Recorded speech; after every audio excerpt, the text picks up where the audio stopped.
ശരിക്കും ചേച്ചിക്ക് breast cancer തന്നെയാണോ? അതെ, ക്യാൻസർ ആണ്.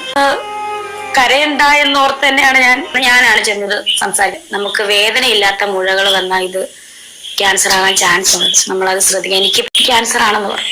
മുഖത്ത് നോക്കി പറഞ്ഞ വേറൊന്നും കൊണ്ടല്ല ഡോക്ടർ. എന്റെ ധൈര്യം, രേണുസുതിക്ക് നല്ല ധൈര്യമുള്ള ആളല്ലേ. ഞാൻ ആ ഒറ്റ നിമിഷത്തിൽ കേട്ടപ്പം എന്തോ ഒരു വല്ലാത്തൊരു അവസ്ഥയായിപ്പോയി. അത് ആരാണേലും അങ്ങനെ ഒരു അവസ്ഥ, ആർക്കും ശത്രുക്കൾക്ക് പോലും, നമ്മുടെ ശത്രുക്കൾക്ക് പോലും ഇങ്ങനെ ഒരു അവസ്ഥ. ഞാൻ ഇനി കരയാൻ പറ്റുന്നില്ല, കാരണം അതുപോലെ ഞാൻ അവിടെ ഇരുന്നു പോയി. കരയാൻ പോലുള്ള ഇതായി ഇല്ല. വരുത്തരുതെന്നാ പ്രാർത്ഥിക്കുന്നത്. രേണുസുതിക്ക് ക്യാൻസർ എന്നൊക്കെ ആദ്യമേ കേട്ടപ്പോൾ ഞാനും ഒന്ന് സംശയിച്ചു, പുതിയ എല്ലാ അടവുമാണോ എന്ന്. അവർ തന്നെ വെളിപ്പെടുത്തട്ടെ എന്നൊക്കെ വിചാരിച്ചിരിക്കുമായിരുന്നു. അങ്ങനെയാണ് അവരുടെ ഒരു ഇൻ്റർവ്യൂവിൽ കണ്ടത്.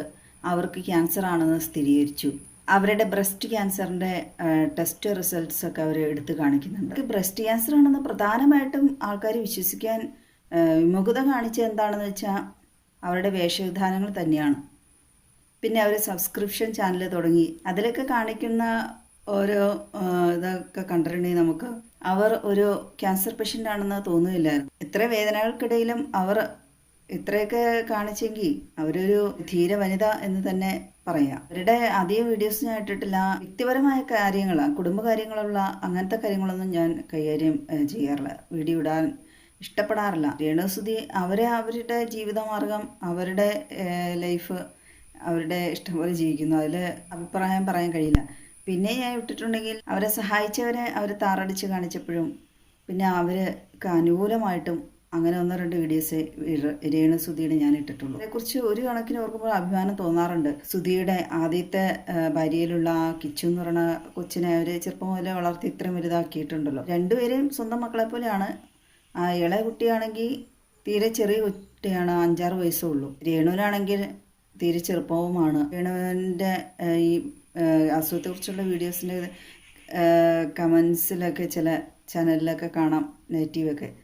ഏത് മനുഷ്യനും ഏത് അസുഖവും വരാവുന്നതാണ്. പ്രത്യേകിച്ച് ക്യാൻസർ എന്നത്, ആ ക്യാൻസറിൻ്റെ സെൽസ് എല്ലാ മനുഷ്യരിലും ഉണ്ടെന്നാണ്. കോശങ്ങളാൽ നിർമ്മിതമാണല്ലോ നമ്മുടെ ശരീരം. ആരോഗ്യമുള്ള കോശങ്ങൾ, വെളുത്ത രക്താണുക്കൾ നമ്മുടെ ശരീരത്തിലെ പ്രതിരോധ സേന എന്ന് തന്നെ പറയാം, ക്രമാതീതമായി വർദ്ധിക്കുമ്പോഴാണല്ലോ, ആ സെൽസിന് അനാരോഗ്യം ഉണ്ടാകുമ്പോഴാണല്ലോ ക്യാൻസർ എന്ന അസുഖം പിടിപെടുന്നത്. അതാർക്കും ഉണ്ടാകാം, എപ്പോൾ വേണമെങ്കിലും ഉണ്ടാകാം, ഏത് പ്രായത്തിലും ഉണ്ടാകാം. രേണുവിൻ്റെ ഇതുമായി ബന്ധപ്പെട്ട വീഡിയോകളുടെ ചാനലുകളുടെ ഒക്കെ നോക്കുകയാണുമ്പോൾ ചെയ്തതിൻ്റെ പ്രവൃത്തിയുടെ എന്നൊക്കെ പറഞ്ഞുകൊണ്ട് കാണാൻ കിട്ടിയ ശിക്ഷയാണ്. പക്ഷേ അങ്ങനെ അതിൻ്റെ ഭാഗമൊന്നുമല്ല എന്നാണ് ഞാൻ ഉദ്ദേശിച്ചത്. ചെറിയ കുട്ടികൾക്ക് വരെ വന്നുണ്ടല്ലോ ഈ അസുഖം. അവരെന്ത് തെറ്റ് ചെയ്തിട്ടാണ്? നല്ല മനസ്സുള്ളവർക്കും രോഗങ്ങൾ വരുന്നുണ്ട്. ശരീരമുണ്ടെങ്കിൽ രോഗങ്ങളും ഉണ്ടാകുന്നതാണ്. ദൈവത്തിൻ്റെ ഓരോ പരീക്ഷണ ഘട്ടങ്ങളാണ് രോഗം വരുന്നതെന്നാണ്. നിൻ്റെ വിശ്വാസം നിന്നെ രക്ഷിക്കട്ടെ എന്നാണ്. രേണുവിന് എന്താണ് ആഗ്രഹം എന്ന രേണുവിൻ്റെ ആ രോഗത്തെക്കുറിച്ച് വെളിപ്പെടുത്തുന്ന ചാനലിൽ ആ ആങ്കർ ചോദിക്കുമ്പോൾ പറയുന്നത് എനിക്ക് ജീവിക്കണമെന്നാണ്. ജീവിക്കണം എന്ന അതിയായ ആഗ്രഹമുണ്ടെങ്കിൽ നമ്മൾ ജീവിക്കുക തന്നെ ചെയ്യുന്നതാണ്. നമ്മളൊരു കാര്യം അതിയായിട്ട് ആഗ്രഹിച്ചിട്ടുണ്ടെങ്കിൽ ഈ പ്രപഞ്ചം മുഴുവൻ അത് നേടിയെടുക്കാൻ വേണ്ടി കൂട്ടുനിൽക്കുന്ന പ്രപഞ്ചം മുഴുവൻ ഒന്നിക്കുന്നു. രോഗങ്ങളൊന്നും അറിയപ്പെടാതെ, അത് ഇന്ന രോഗമാണെന്ന് കണ്ടുപിടിക്കപ്പെടാതെയൊക്കെ ചില രോഗങ്ങളൊക്കെ നമ്മൾ അറിയാതെ ജീവിക്കണമെങ്കിൽ ജീവിച്ചു പോകുന്നതാണ്. പിന്നെ ഈ ഇന്ന രോഗമാണ് നമുക്കെന്നൊക്കെ അറിയുമ്പോൾ അതിനെക്കുറിച്ചുള്ള ചിന്തകൾ കൂടുതലായിട്ട് വരും. ആ രോഗം നമ്മളല്ല കീഴടക്കേണ്ടത്, നമ്മൾ ആ രോഗത്തെ കീഴടക്കണം എന്നാണ്. ക്യാൻസറിനെ അതിജീവിച്ച് എത്രയോ വർഷങ്ങളായിട്ട് ജീവിക്കുന്ന എത്രയോ പേരുണ്ട്. ചികിത്സിച്ചും അല്ലാതെയും എല്ലാം ജീവിക്കുന്നവരുണ്ട്.